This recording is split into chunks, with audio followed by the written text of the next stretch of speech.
because I was one of those kids. Got my first arrest when I was 11 years old.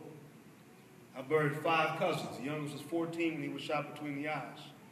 I have 2 brothers who served in life sentences.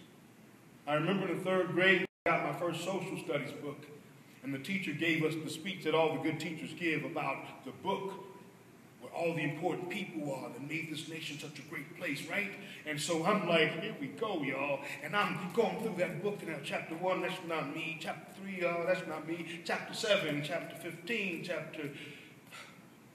I finally get to this little section on American slavery. And there's a picture of a black man whose back is scarred and bruised from repeated whippings. And the caption below says, "The American Negro, comma, slave, period." Punctuation is powerful. But in that short amount of time, there was a clear realization for me that the story that everybody else talks about, the dream that everybody else has, aren't the same dreams for me. And it's no coincidence that in that 3rd grade, I stopped saying the Pledge of Allegiance every morning before school. It's no coincidence that in that 3rd grade class, I refused to sit and listen to my teacher read verses from the Bible again after lunch every day like she did. It's no coincidence that I started what they called the chocolate cartel, and I started an extortion ring, and I started to take as much as I could from everybody else because I understood that that was the only way I was going to get anything close to what I saw in those books. And if it wasn't for my mother and her ability to dig deep and to find stories that were relevant and to keep telling me, no, baby, that is not all you are, then I guarantee you, this life would have ended decades ago.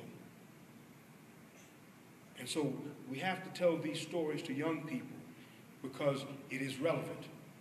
Because if you have never seen yourself as valuable to the past of a place, it's almost impossible to imagine yourself as valuable to its future.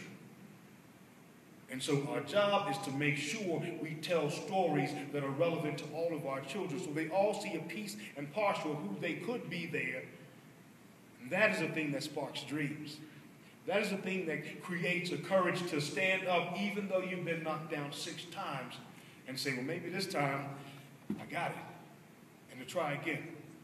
And so the reason I'm in this work and the reason I do this work, it all connects for me. There's a line that runs through every part of my life that screams, these stories are connected, because when I know who I am, I'm not going to shortchange that by making these choices that are inconsequential in the long run. I'm going to take my time and I'm going to get it right because I deserve it, because there were people who sacrificed to make sure I had this one opportunity. And how dare I not step up to the plate and grab it with both hands? Don't get me started.